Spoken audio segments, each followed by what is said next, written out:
Good Sunday morning and welcome to WGN TV Political Report. I'm Paul Lisnick. Election day is under a month away and one of the most competitive races in the state is happening right here in Chicago.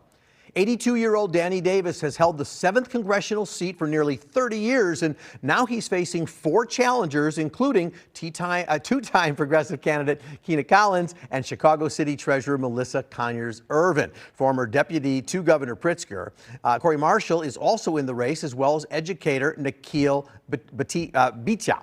Some of Davis's opponents say it's long past time for him to pass the torch to a younger generation of lawmakers, but Davis defends his experience as necessary on Capitol Hill.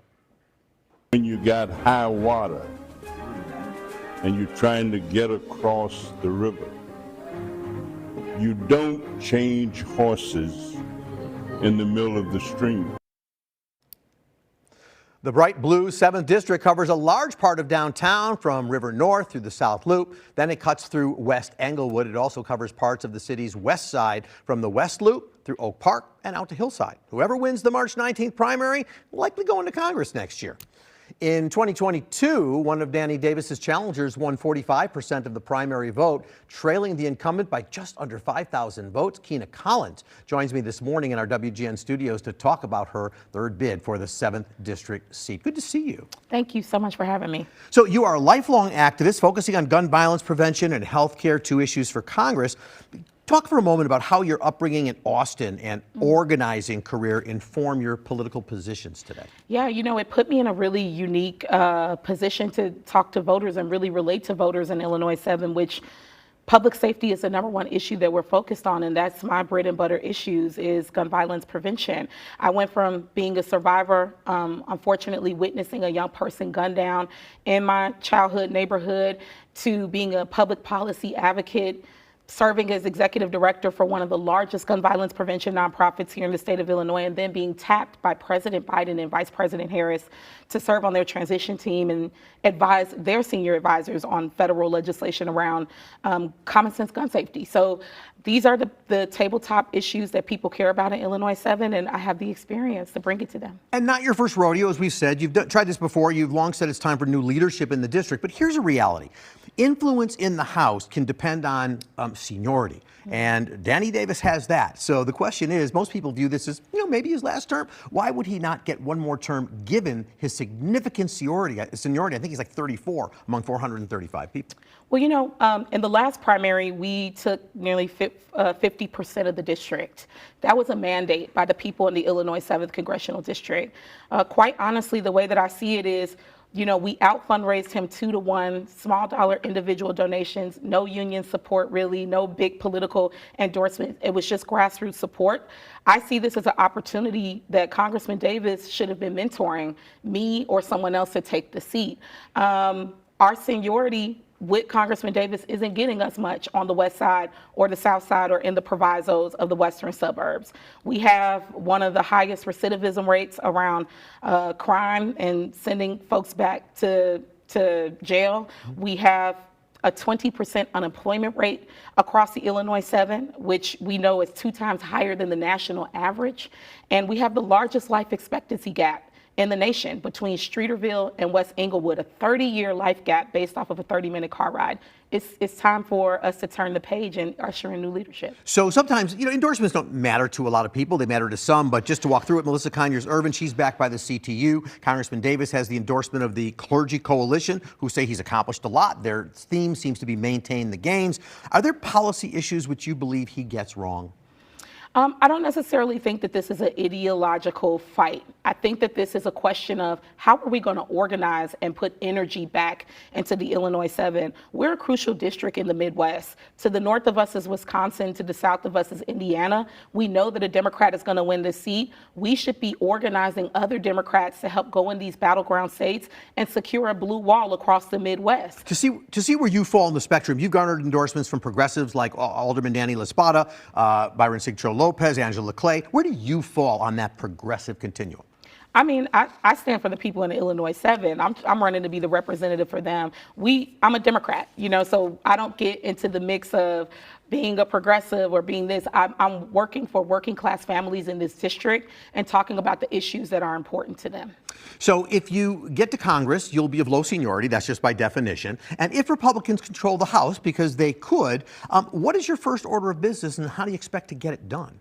Well, I would just like to push back on that narrative because we saw a couple of primaries ago, Congresswoman Lauren Underwood, take on a huge political battle in her district, and she won, and she came in as a freshman and brought back millions of dollars for her district. The same happened with Marie Newman and Sean Casten and so many new faces that we've seen in this delegation, including Representative Delia Ramirez, who just jumped right in and has been bringing resources back to her district. So it's really going to be on the will of who the next congressperson is.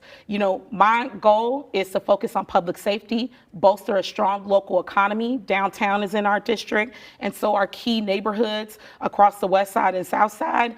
And it's about closing that life expectancy gap between Streeterville and West Englewood. How do we bring, unity across the district? And of course, for now, you, like everybody else, have to deal with the migrant crisis and people coming into the area. Republicans are now stalling legislative action.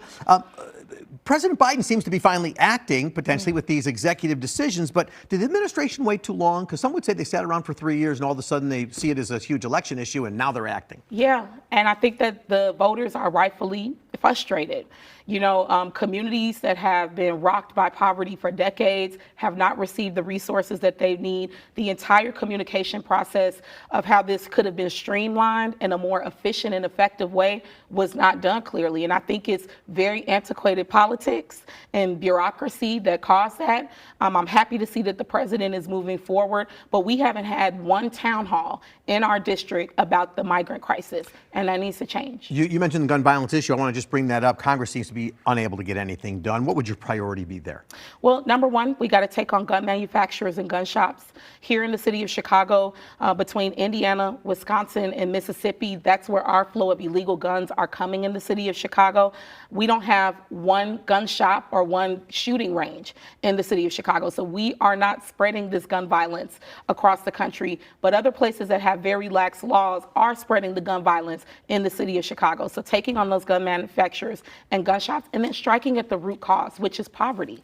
We need to make sure that we're investing in people, trauma-informed care, centering the voices of survivors, and giving them the platform to help shape this legislation and shape how the funding is being spent in our district. So, and as you know, these are all critical issues, but people vote their pocketbooks, right? Mm-hmm. And so essentially, even though the economic indicators nationally are really very good, mm-hmm. they're strong. That's just factual. But the bottom line is people don't feel it. They go to the grocery store, they're still spending too much money. So Democrats clearly are not doing a good job of selling a good economy because people don't feel it. What would you do? You've got this election coming up. Do you want people to think the economy is good or is it not good with, Danny Davis there? No, we need to talk about the realities of what's happening. People who are going to the store to buy milk and eggs or even putting gas in their car, we can feel it. And that's why it's important to send everyday working class people. And that's why we were able to garner nearly 50% of the vote in the last primary, because we were talking about the issues that were striking at the heart of that.